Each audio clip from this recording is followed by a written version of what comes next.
There are a couple of questions that I've received from a lot of people even before I gave birth, and one of these questions is on how to boost breast milk naturally. I received this a whole lot because I'm a midwife, so after delivering a woman, this is one of the first questions they ask you when they get themselves. And when I did exclusive breastfeeding, many people wanted to know how I was able to keep my breast milk flowing and how I maintained that for the first 6 months of my daughter's life. So guys, you're highly welcome to my channel. My name's Amara. I'm a registered nurse midwife, and I use this platform to share things relating to health as well as food. I like to cook, so sometimes I share how I cook in this channel. So if you're new to my channel, you're highly welcome. You're highly welcome. Just feel free. But for my returning subscribers, you all know that I really appreciate you.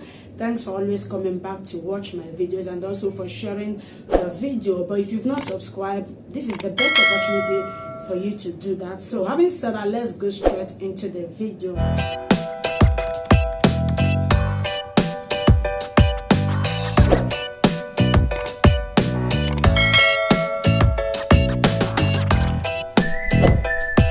So guys, like I said, today's video we're going to talk about what you should do in order to boost your breast milk production. I'm going to talk about this in 4 ways, and the 4th one I'm going to elaborate it. So make sure that you watch the video to the end so that I'm not going to mix any of the points. The first step of boosting breast milk production is attaching the baby to the breast. Once you have given birth, whether vaginal birth or through CS, please make every effort to attach the baby to the breast. Within 1 hour, you must have come back to the ward, to your room. Make sure that you attach this baby to the breast. Is when your baby sucks, it sends a signal to the brain that it's time for the hormone that are responsible for breast milk production to start acting. You know, we have hormone oxytocin and prolactin, but I don't want to go into details about that. But just know that attaching the baby to the breast is one of the first steps to help your breast milk to flow. And this,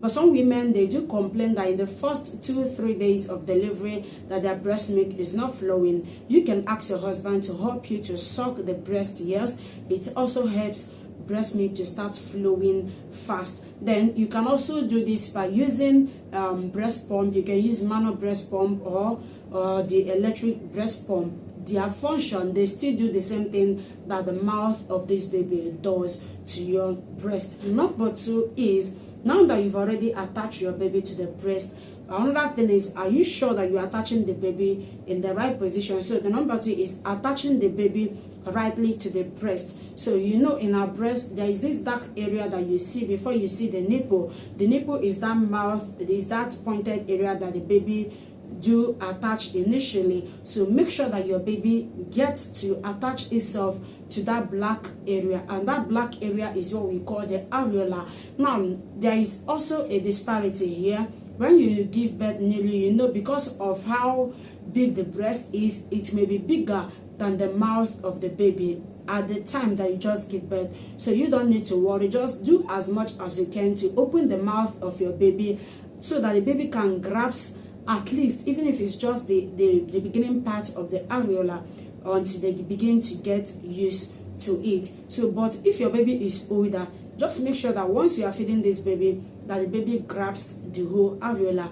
There is also another exception for some women that have big nipples. Yes, there are some women that have big nipples. So when their nipple is big, the nipple tend to cover the whole mouth of the baby, that they don't even have much space to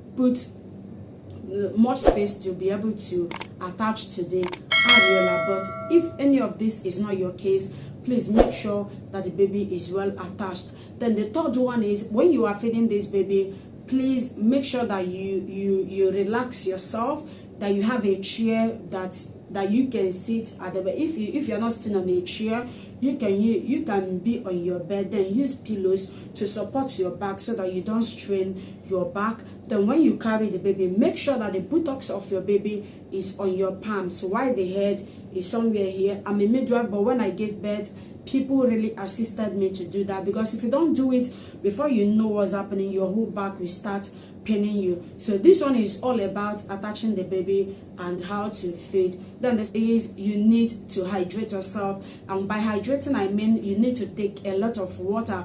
See, breast milk is 90% water. Every other thing, every other part of it, the nutrients make up the rest 10%. So you need water for your body to be able to produce enough breast milk. So you drink water as much as you can. You don't even need to wait till you get thirsty before you do that.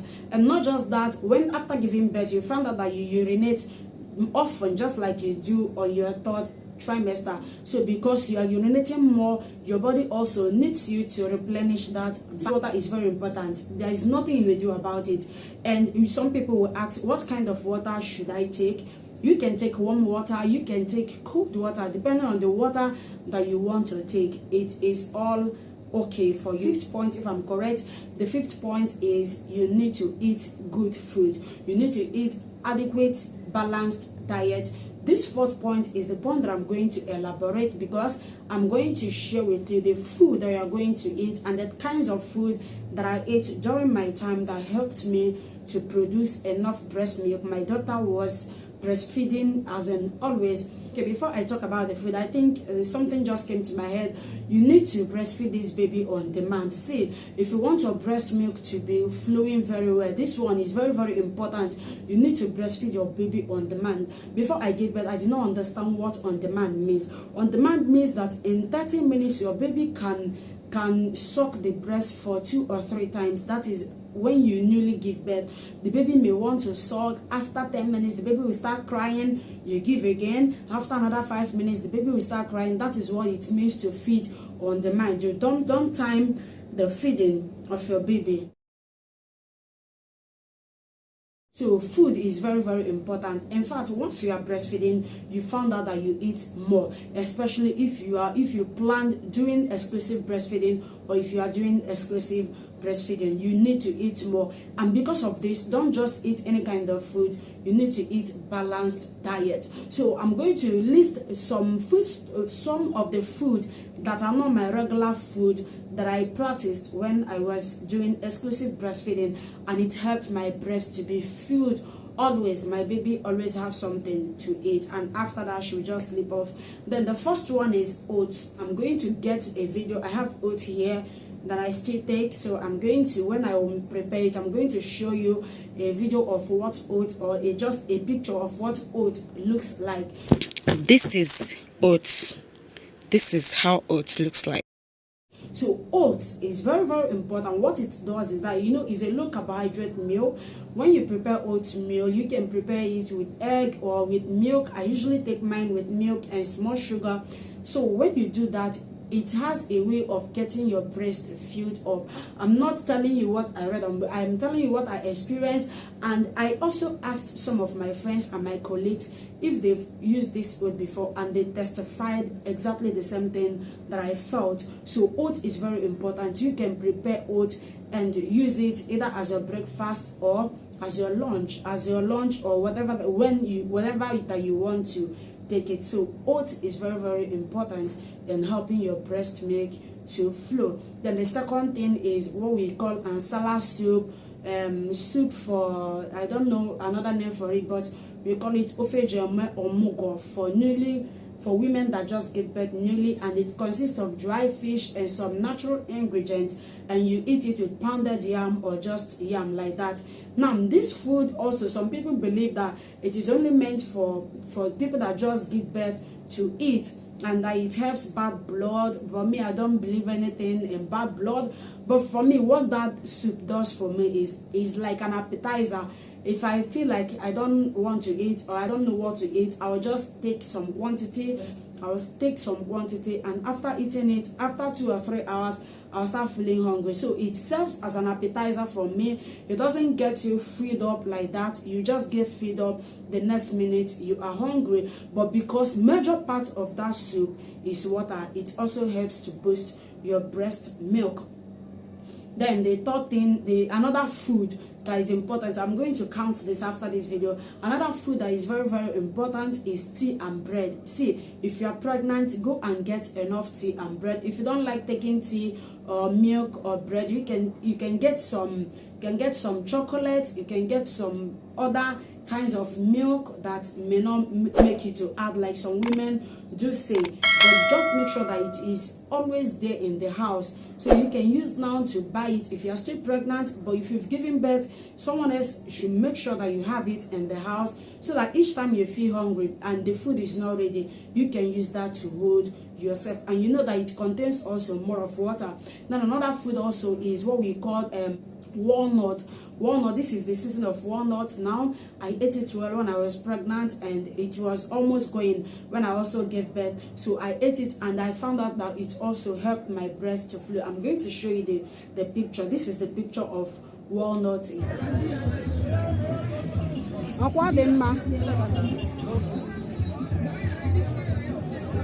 Yeah, I don't know what it is being called in your country, but you can also browse to know the name in your country. Then another food that helped me also is what we call onugbo soup. It's also known as bitter leaf soup.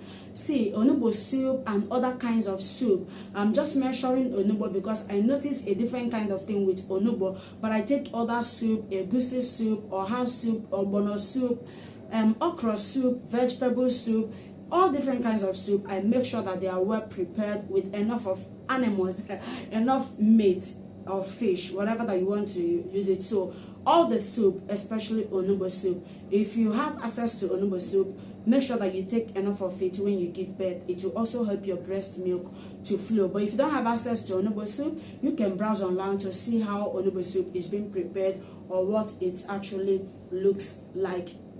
Then another food that you also need, this one is not food, is it's just like a drink. You know this the bean, dates and coconut. I do get it and blend it together. It also helps to boost breast milk production. Then it also helps in libido. Yeah, but that's not part of this video. It's not what we're talking about in this video, but it's also another advantage of that drink. So when you blend it together, then you get the milk and drink it.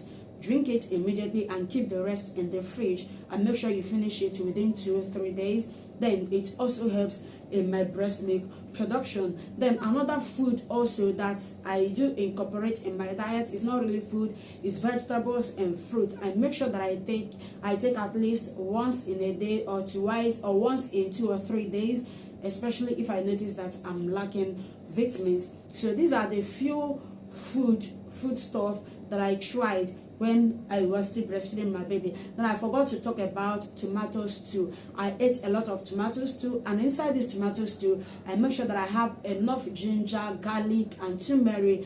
And I think all these ingredients, they are natural ingredients, all joined together. It also boosts my breast milk production. And another thing also, before I forget, is pap. Some people say that pap makes them to add, but we are talking about breastfeeding. So if you plan to breastfeed your baby, remove add by the side. When you add, there are other ways by which you can also lose that weight. So these are the few food that I myself experience. I know there are so many other food that may be out there that helps women to boost their breast milk production. If you have such, you can leave it in the comment section. And if you've tried any of the food that I mentioned now, you can also leave it in the comment section or the comment area, so that I will be aware of it, as well as other mothers that will watch this video. And having said that, if you are new here, if you've not subscribed and you are watching up to now, go ahead and subscribe. It's just a way of boosting, of supporting me to go ahead and create videos. And also let me know the way you see this video in the comment section. Leave your comment. You can also share this video. If you want the link, I will send the link. I will also leave it in the description button. Then share to your friends, share to your pregnant friends. I believe that they are going to find this very, very, very interesting and helpful. See you in our next video. Bye.